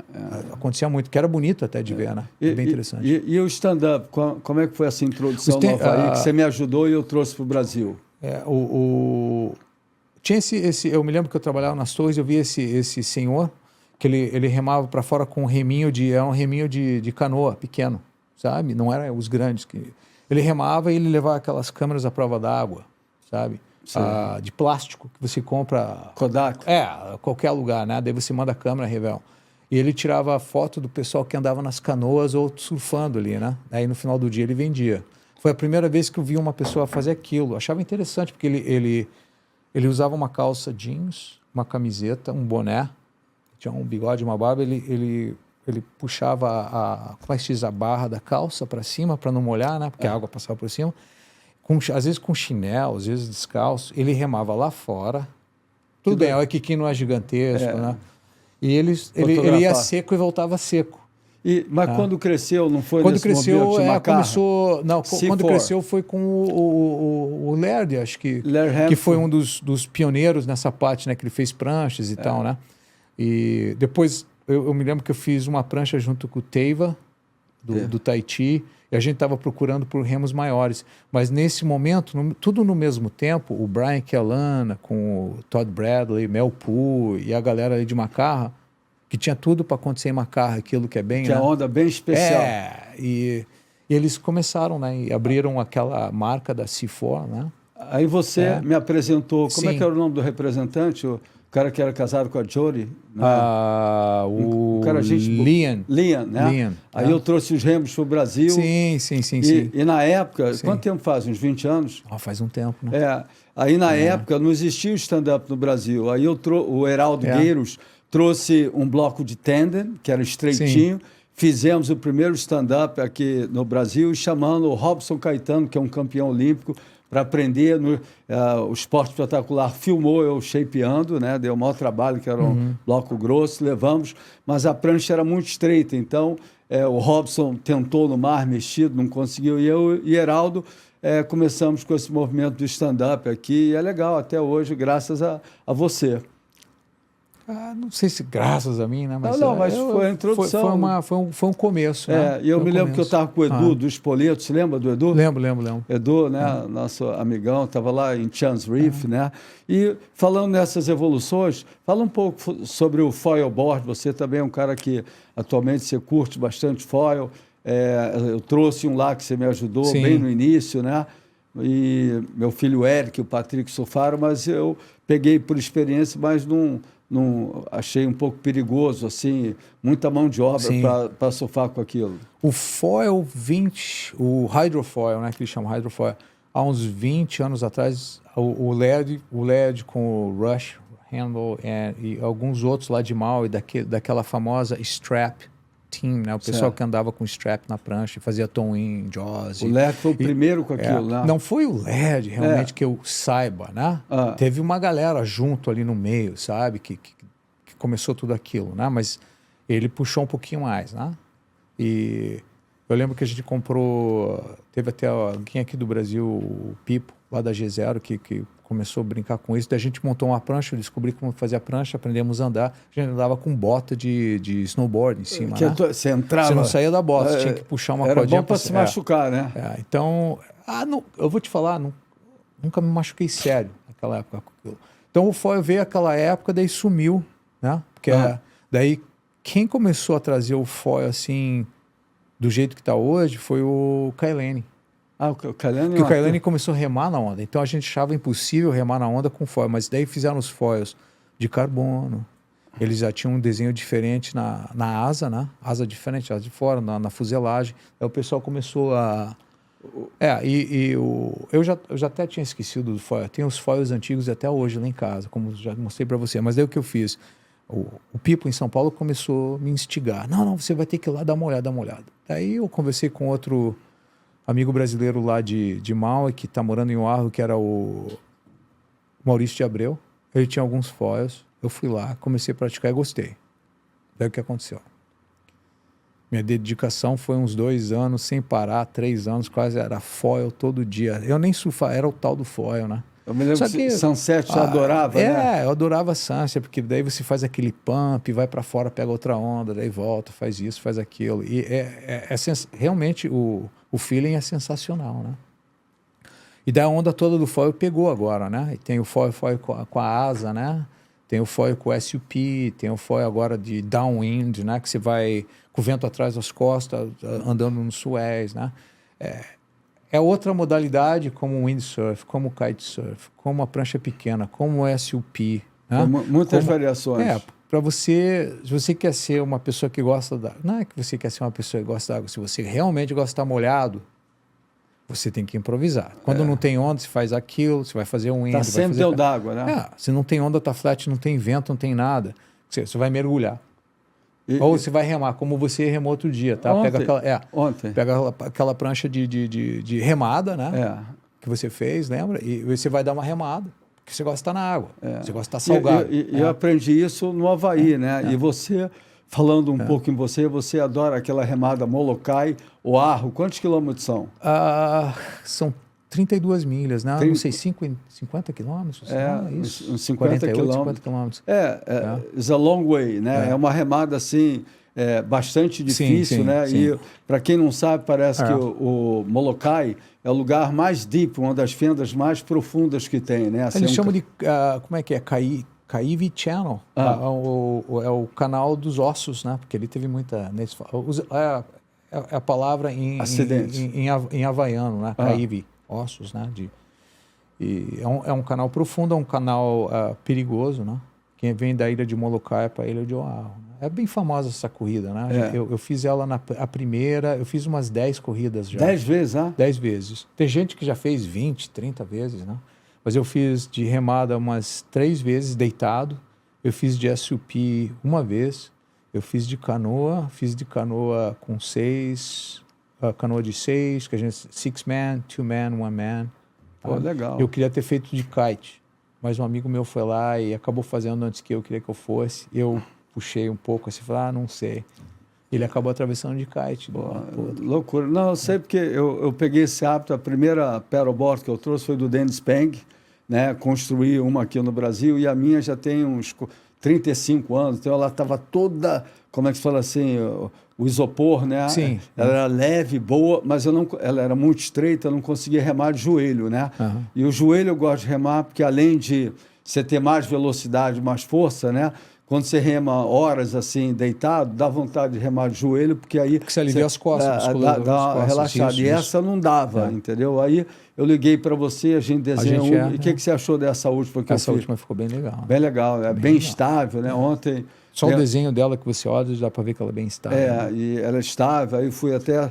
Ontem estava um dia assim, um mar muito bonito, um sol lindo, então fui lá para segunda ilha de Grumari, aí fiquei lá relaxando, curtindo, assim, eu gosto de estar sozinho assim no mar, né? Porque é uma forma de eu peguei essa cultura havaiana, né? E já fiz Búzios, Cabo Frio sozinho, né? Relativamente longo, já fiz na Ilha Redonda do Arpoador, são 16 quilômetros para dentro do mar, 16 voltas, 32 quilômetros já para dentro do mar sozinho, sem barco, é legal, estar bem preparado para isso daí, né? E você ganhou alguma vez essa remada aí de Molokai? Olha, eu não... quase ganhou, eu né? nunca ganhei uma, mas eu cheguei bem perto. De stand-up foi uma outra lição que eu aprendi, né? Foi 2 anos que eu estava fazendo todas as corridas de stand-up e eu estava ganhando várias. Eu sabia que quando não tinha o Aaron Napoleon, que você deve saber quem Conheço. é. Eu sabia que quando ele não estava na corrida, um grande remador. Eu sabia que eu podia ganhar, sabe? Então, quando ele aparecia na corrida, eu falei, bom, já sei que eu sou segundo. E por que o Aaron Napoleon era assim tão bom? Eu vou te falar, tem uma coisa dos havaianos assim que acho que vai levar um tempo ainda para nós brasileiros a aprender, né? Eles, como como é que se diz, o feeling, né? O jeito que eles sentem a água, o jeito que a água se movimenta, tudo, eles utilizam isso a favor deles, sabe? Então esse é o destaque do Aaron. O Aaron, você olha para ele, ele não é um cara grande. Como é que é o corpo? Eu conheço ele, ele é menor que eu. Mas ele é mais magrelo assim ou é daqueles fortões? Não é fortão, né?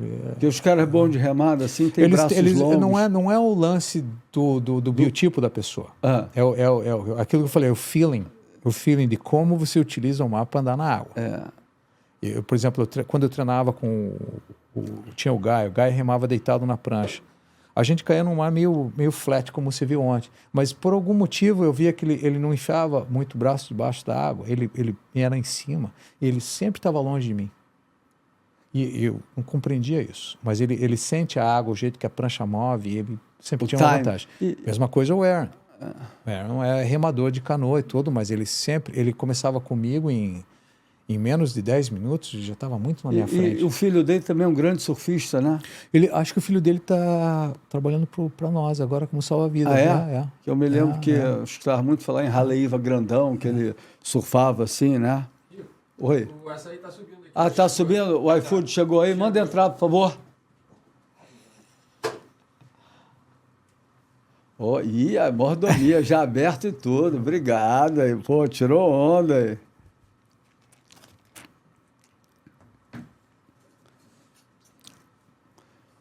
E fala um pouco das suas filhas aí, o lado familiar aí.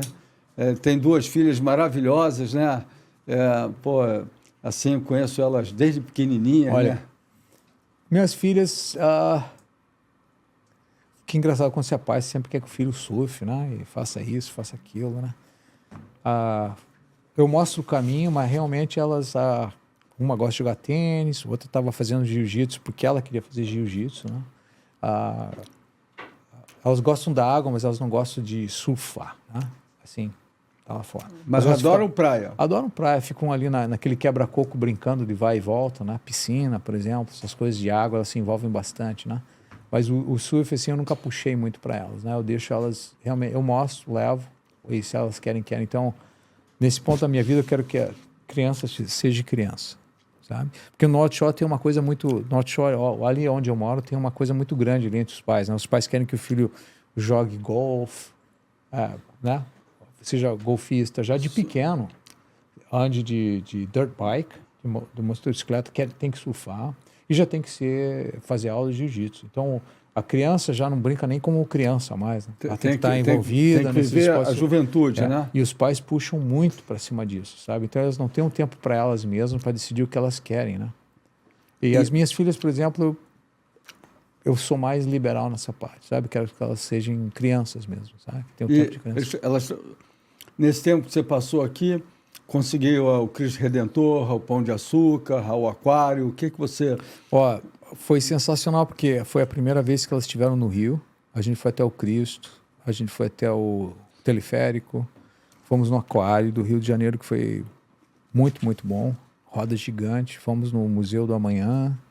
Eu perguntei para ele, quer ir à praia? Pô, Rico, eu moro no Havaí, cara, não quero ir à praia, eu quero curtir o Rio de Janeiro, os pontos turísticos, né? Aí foi muito bom, cara, bom ter você aqui. Realmente foi A gente já está viajando, acho que um tempo. Fomos até a Flórida, chegamos no Brasil, fomos até o sul. Daí o ponto mesmo da viagem, eu queria ter vindo para o Rio, né? Mostrar o Rio para elas, né? E até elas têm falado, você acha que a gente tem que voltar mais para o Rio, porque tem muita comida gostosa aqui. Né? Está sendo agradável para elas.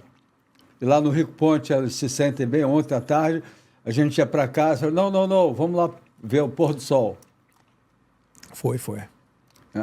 E nessa parte assim, você também é faixa preta de jiu-jitsu? Eu sou aquele faixa preta que né, faixa preta do North Shore, né? A maioria do tempo que eu me dediquei para o jiu-jitsu foi no North Shore, né? E faz uns 2 anos que eu treino de vez em quando, 1 ou 2 vezes por ano, que eu vou lá e tento me provar ainda que eu posso ser ou não faixa preta, saiu tudo dolorido.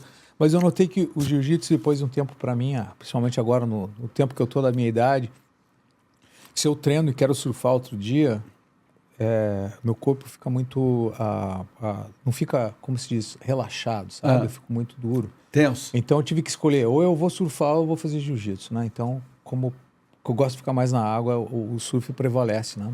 Nessa parte. E qual foi o maior mar que você já viu lá no Havaí?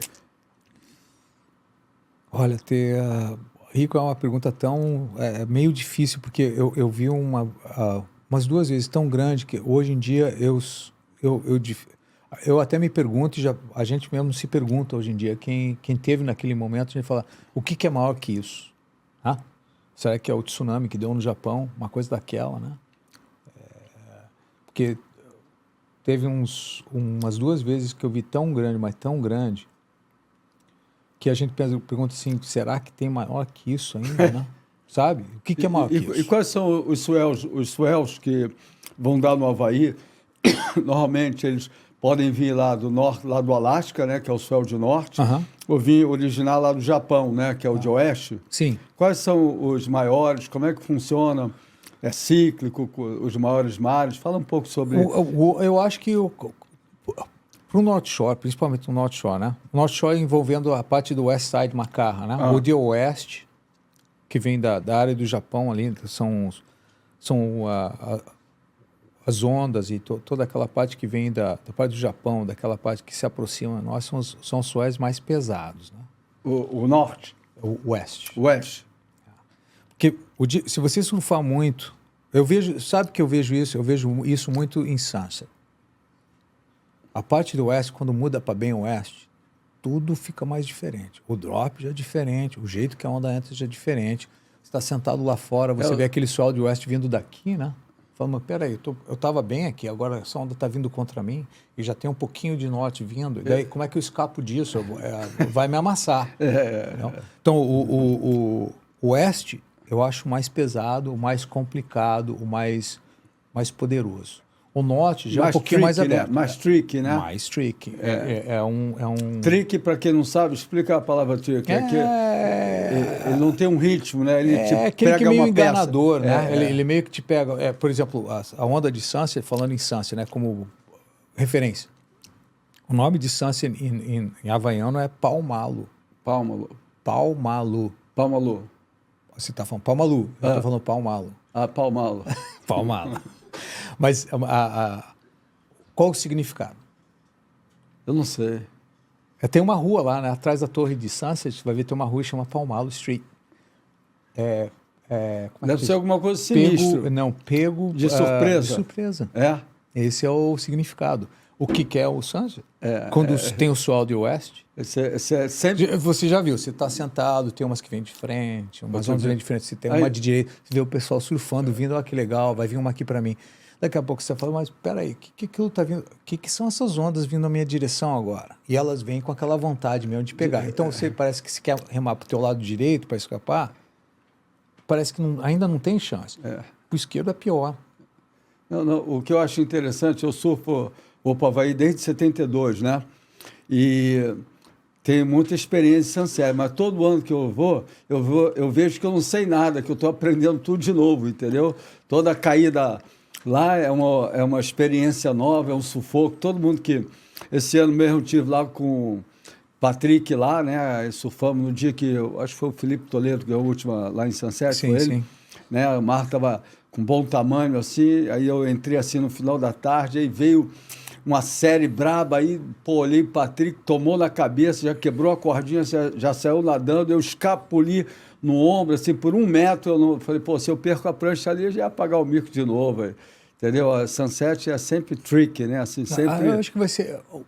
Muitos lugares do Havaí, como Sunset, a gente chama, você sempre, não importa quanto bom você surfou o dia, sempre vai passar um perrengue em alguma parte da tua sessão, ou no outro ano que você vem, sempre vai acontecer alguma coisa. Ou vai quebrar a prancha, o Aleste perdeu, vai sair nadando. ou vai ficar embaixo d'água um tempo, né? Vai dar um nadadão, você já viu, nadadão, lesta. Sempre, não adianta você achar que sempre vai escapar. Vai Tanto que, uma coisa. para mim, os brasileiros são os melhores surfistas no mundo atualmente, mas o Kelly, para mim, é um surfista muito completo. E ele nunca ganhou um campeonato no Sunset Beach, né, cara? Você falou uma coisa séria. Ele ganhou todo lugar, quase. Né? A maioria dos campeonatos do mundo. E ali ele nunca ganhou, né? Porque Sunset, você entra assim, tem dias que você entra assim e fala, pô, hoje o mar está perfeito, eu vou pegar super legal, hoje eu vou me dar bem, estou com a prancha certa, tudo, mar grande, ventar. Chega lá, se arrasa, toma logo uma na cabeça, quebra a prancha, aí já volta, pega outra prancha e cai na onda, né? É bem... Eu já vi comentários o pessoal que mora lá, principalmente, foi um comentário de um brasileiro, falou, Sunset é onda para velho. Para velho? Já escutei. Aí eu fico pensando assim, pô, mas se é onda para velho, por que eu nunca vi ele lá quando tá grande, então, né? Então, sabe? Então, tipo assim, ele não é velho, mas eu fico pensando assim... respeitando... Pô, mas é uma onda que se transforma, né? Durante você surfar a onda, ela se transforma. São várias ondas numa Às vezes onda ela está mais, como se diz, mais rampa, daí ela fica mais cavada, daí ela joga, faz o bowl para você, ela modifica. Tem um tubo, né? Tem um tubo, tem... E ela se modifica toda, nunca uma onda é igual a outra. Sim. Você pode entrar em Sunset, tirar um 9,5, depois boiar o resto da bateria sem pegar mais nenhuma, né? Quando você fala de ondas gigantes, para você mesmo, ondas grandes, que eu sei que você surfa, você sente mais medo, respeito? Como é que você vê essa atitude dentro d'água? No dia de hoje, acho que no passado, você via muito mais o pessoal local surfando, né? Tinha um pessoal da Califórnia também que surfava muito bem ondas grandes, né? Hoje em dia, com a mudança dessa parte tecnológica, o pessoal começou a tomar começou a se aproximar de ondas grandes de uma maneira mais cuidadosa, né? Então tem as vestes, né, que inflam, né? Outra coisa, o pessoal começou a remar mais na onda, né, para se provar. A onda grande realmente a sua possibilidade é 50-50, né? Ou você sai bem sucedido de um drop ou de uma vaca, como também alguma coisa pode acontecer, né? Tá? Por exemplo, já vi pessoas se machucarem em ondas bem menores e ter uma fratura, né? E eu já vi que hoje em dia o pessoal está treinando para ondas grandes, né? Fazendo cursos de apneia, está ficando mais em forma, então o pessoal ficou um pouquinho mais... Como se preparado. Diz, a orientação deles em direção a ondas grandes para ser surfadas está bem mais, né? E também eu acho que a equipe do jet ski, o cara que te puxa, o rescue, né? Os caras que estão ali na segurança melhorou muito, né? Todo mundo melhorou nisso aí. Todo mundo tomou a conscientização, porque desde a época que... Eu vou falar isso porque é real mesmo. Desde a época que foi a primeira pessoa que surfava ondas grandes, que foi o Mark Fu. Mark Fu. Foi um dos primeiros relatos, né, em morte de surfando onda grande lá em Mavericks. Desde a época dele, depois teve alguns outros, né, que passaram por isso. Ali, acho que foi o começo de o pessoal prestar mais atenção. Uma nova era para mais prevenção. Porque, vamos e venhamos, na época, lá atrás, né, o pessoal era festa, daí surfava uma grande. Hoje em dia o pessoal já se cuida mais nessa parte de física, né? Parte mental também, né? Eu queria até agradecer que você é um dos incentivadores, você e o Henry Hegg, do meu Museu do Surf, né? Sim. E você me deu uma prancha que eu tenho com muito carinho, de quem? Do Mark Fu, né? Eu acho que é a única aqui no Brasil, eu trouxe, está em exposição, então fico muito orgulhoso. Essa prancha foi a irmã dele que te deu, né? Não, na realidade aquela prancha foi ele que me deu antes dele ter ido... Aquela prancha tem uma história boa, porque ele me deu aquela prancha antes dele ter ido para Mavericks. Foi bem antes disso? Foi uma semana antes, porque era parte do Natal. Aquela prancha foi presente dele de Natal para mim. E ele foi... Porque na época, lembra, eu fazia o jardim, né? Ele me deu... Eu estava fazendo o jardim da casa dele, eu cuidava da manutenção do jardim. Ela é Blue Hawaii? Como é que era? Acho que é uma Blue Hawaii, Blue né? Hawaii, do mesmo quiver que ele tinha, que ele usou lá em Mavericks, que tá escrito full, né? Na prancha. Full, ele é um cara muito simpático comigo, né? Foi uma pena mesmo, né? Você já resgatou muitos surfistas? Você tem algum lembrança, já resgatou algum brasileiro? Tem algum resgate especial aí que você mesmo, não como comandante, como guarda-vida? Alguns na época em Waimea, que eu lembro bem. Não vou mencionar o nome, mas teve que eu lembro bem, teve teve uns 2, né? Brasileiros? E acho que ali foi mais mas o não fato tem vergonha nenhuma, não precisa falar o nome. Não precisa falar o nome que o cara pode sentir, mas aquele dia que eu estava acenando, se eu tivesse no sufoco, eu pediria socorro. Eu ia acenar para você de novo, eu falei, pô, sai aí, né, Igor? Pô, ia tirar onda, né? Como sempre tira onda comigo. Eu falo, né? Pô, sai aí. Mas teve 2, acho que o apelido dele era Feijão, era do Guarujá, São Paulo. Guarujá, São Paulo? Acho que ele já se foi tempo atrás. O Daniel que eu falei, ele é de Guarujá também, de São Paulo. São Paulo. Ele é um cara exemplar, né, cara, entendeu? E qual foi o momento mais marcante aí da sua vida? Em relação?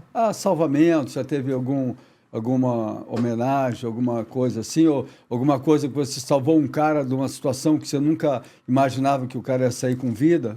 Deve ter tido alguma coisa, tantos resgates. Olha, teve... Eu nem lembro de todos mais, né? Eu não guardo mais isso. Antigamente eu guardava, assim, na mente? Algum lugar lá atrás na minha cabeça, eu ficava pensando assim, eu guardei isso.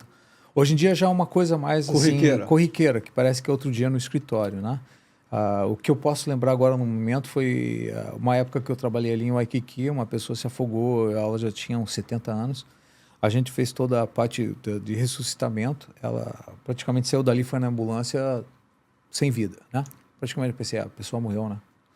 E acho que foi 1 mês e meio depois, a mesma pessoa apareceu na torre. A mesma pessoa? Ele falou, eu estou procurando por alguém e tal. Eu falei, sou eu, mas eu olhei para ele e não reconheci direito, porque... O salvamento Não, você tirar uma pessoa da água, o cabelo molhado, cheio de areia, espumando, né? A cor da pele já é diferente. Já roxo, né? Ele vai de azul escuro, roxo, cinza, né? É assim? As cores vão mudando conforme a profusão, né, do sangue na pele, tudo aquilo. O rosto muda, olhos fechados, não está falando, não tem vida. Você não reconheceu. Então, para reconhecer era difícil.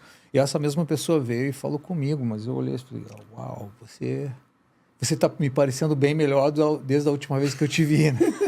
E era esse senhor. Que legal. E foi legal porque ele veio, agradeceu muito, quis dar uma recompensa para nós. A gente não pega dinheiro como recompensa, que não é uma parte ética do nosso trabalho, né? E a gente foi meio que homenageado na época, né? E aquilo ali foi assim, o começo para mim de uma coisa que representou alguma coisa para mim. Falei, pô, realmente... Meu trabalho fez uma diferença. Como eu te falei no começo que a gente começou, a gente não fica milionário com esse trabalho, sabe? O propósito é outro. O propósito de fazer uma vida, né? Voltar a outra coisa. Eu me lembro você falando dessa vez, eu estava lá em Macarra, fui surfar eu e a Robert Picuruta, e a Denise, a esposa dele, estava lá. Macarra estava assim, 6, 8 pés, no mar tranquilo, um dia de sol lindo, e a Denise viu uma prancha boiando entre o outside de Macarra e aquele inside ali. E aí ela falou assim, pô, Rico, tá esquisito, não sei, o cara perdeu a prancha ali, não sei o que aconteceu, tá lá. E eu estava cansado, depois de 3, 4 horas dentro d'água lá, os havaianos tinham me chamado para surfar naquele, como é que chama aquele barquinho o Sub-Squat. Sub-Squat, né? Eu queria, mas resolvi não ir. E aí estava olhando a situação e vi a prancha boiando, e aí achei que eu devia ir lá, mas queria ver se não via ninguém nadando, né? Uhum. Aí, de repente, me bateu, pô, será que tem alguém embaixo da prancha lá? E fui lá remando entre as duas torres de Macarra, que tem uns 5 guarda-vidas de um lado, 5 guarda-vidas do outro. Eu fui rápido remando e aquilo chamou a atenção dos guarda-vidas, né? Quando eu cheguei lá, tinha um cara embaixo d'água, ele já estava roxo. O tempo que eu vi ele, que eu fiquei observando até chegar lá, passou uns 4, 5 minutos, Sim. né? Aí eu só levantei a mão assim, as mãos, tirei o rosto dele fora d'água, mas era um havaiano muito grande, eu não pude, como é que se fala assim, fazer nada. Aí os guarda-vidas já foram lá, como é que se fala, me ajudar, né? Que eu não conseguia sair com o cara, né? O que eu podia fazer era tentar botar ele para fora d'água. Situação nunca tinha Aliás, já peguei algumas vezes gente nessa situação. Tirei ele fora d'água, aí chegou a ambulância lá, né? Levou ele, né? E eu fiquei triste comigo mesmo, que talvez 1 minuto ou alguns segundos que eu pudesse ter ido antes, eu achei que eu podia, assim, chorei e tudo, né? Uma emoção de ver o cara morto, assim, né? E aí passou um dia, eu te procurei, você ligou lá para a Torre de Macar e saiu na televisão, turista brasileiro resgata, nem salva, né? Aí depois soubemos que ele estava vivo, Sim, né? sim. Aí eu também fiquei muito feliz. Aí depois, no ano seguinte, eu tentei achar aquele local lá de Macar e consegui estar pessoalmente, Fred, o nome dele, né? Então é uma sensação muito boa, assim, de... Mas sei que qualquer um que estivesse ali na praia, no meu lugar, faria esse trabalho. Eu não me sinto herói, não sinto nada. Eu sinto que qualquer um brasileiro, japonês, americano, havaiano, faria a mesma coisa do que eu, né? Mas é uma sensação bem legal, né? Então, pô, muito bom, né, cara? Ia te perguntar aqui, nesses valores de família, o que você ensina mais aos seus filhos? Que aqui no meu podcast, né? Então eu sempre procuro trazer aqui pessoas que sejam surfistas, mas que sejam pessoas brilhantes, que sempre agreguem, né, alguma coisa para a vida, né? Sejam o Phil Hartman, bicampeão mundial, Clé Calmon, você, artistas, você é um cara que sempre recebe todo mundo muito bem, faz um trabalho excepcional, é amigo de todo mundo e salva muitas vidas, né? Então, quais são os valores que você passa para sua filha? Porque a parte familiar, né, quando as famílias, a sociedade está bem, quando as famílias estão bem, a sociedade está bem. Olha, para minhas duas filhas pequenas, uma tem 9, outra tem 12. No decorrer da minha vida, né, eu estou fazendo 59 anos esse ano. Aprendi muita coisa nos últimos 10 anos. Aprendi muito mais ainda nos últimos 5. O que eu passo mais para elas hoje em dia é o valor que a gente chama em inglês, né, kindness, que é uma coisa que eu não tenho visto mais hoje em dia, sabe? Hoje em dia, para mim, já não importa ver quem é famoso, ou aconteceu, ou fez, aconteceu, ou é uma Como a gente fala, super humano, sabe? Fodão, que nem o fodão. Quebrando então, o tabu, para mim não é fodão. você ser o fodaço, né? O bacana, ou tudo. O cara. Eu estou sentindo que hoje em dia, o que mais me impressiona hoje em dia em pessoas é a caridade e a bondade, que eu quase não vejo muito, sabe? Eu gosto de ver isso, sabe? Eu gosto de ver o sorriso das pessoas. Né? Tem que sair espontâneo, tem que ser uma coisa incondicional de cada ser humano, né? E é isso que eu tento passar para as duas, né? Outra coisa é importante o momento, hoje em dia, um momento, é ser feliz, sabe? E a felicidade não é uma coisa que você acha, tem que estar dentro de você. Outra é eliminar certas coisas que a gente tem, por exemplo, misturar fama com ego, essas coisas, sabe? Isso aí não... Não tem necessidade. Isso aí não existe necessidade. Não é o game, né? Não é, né? Porque no final do dia todo mundo é igual, sabe? Todo mundo... Somos todos seres humanos. E eu acho que hoje que está faltando... No mundo está faltando essa parte da bondade, a caridade, um com o outro, né? E nesse mundo moderno ainda piorou mais ainda, né? Todo mundo está sendo muito egocêntrico, eu. E ninguém pensa pelos que realmente precisam, né? Você quer deixar algum recado aí para a nova geração? Alguma coisa interessante aí? Agora, você que é brasileiro, está nesse Brasil aqui, breve está indo para os Estados Unidos, para o Havaí? Gostei muito dessa viagem que eu fiz, né? E pela minha parte profissional, né, eu queria dar uma aloha, né, para os guarda-vidas aqui do Rio de Janeiro, porque eu estou no Rio, os guarda-vidas de São Paulo e de todo o Brasil inteiro pelo trabalho que eles fazem. Eu acredito que a remuneração, né, não quero nem chegar nessa parte, mas o trabalho de vocês é bem visto, acho que no mundo inteiro. Não é bem reconhecido internacionalmente, mas vocês têm que pensar que o que vocês fazem é uma coisa muito importante, né? Nobre. É uma nobre. Você realmente, às vezes, é muito mais importante que o médico que vai salvar aquela pessoa que se afogou na água, porque você foi o primeiro a pegar ela. A sua importância é única, sabe? Não é o paramédico depois que vai dar o cuidado depois, mas o que você fizer ali na areia ou dentro da água, né? É a primeira coisa, é a parte mais importante de tudo isso, sabe? E isso tem que ser visto, acho que por todo mundo, né? pelas O pessoas. respeito, né? O respeito que deve ter sido. E escute, né? Se você não tem noção de mar, alguma coisa, converse com o seu salva-vida local antes de entrar na água.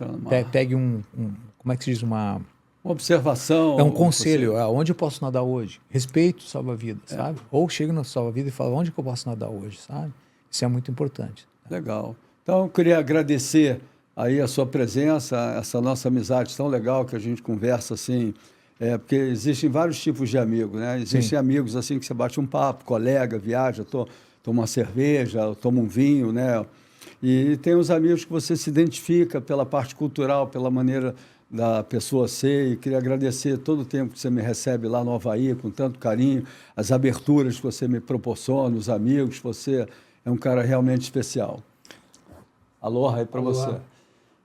E queria agradecer também aqui a GR Studios, né, por esse podcast espetacular. Se você gosta do nosso podcast aqui, Aloha com Rico de Souza, né, por favor, você se inscreva no canal, ativa o sininho aí, fala para os amigos, compartilhe, porque é muito importante que a gente tem que ter visibilidade, a gente quer... eu não venho aqui com a pretensão de chegar em 1 mês, 6 meses, eu venho aqui com o amor de trazer pessoas boas para cá, pessoas que agreguem o esporte.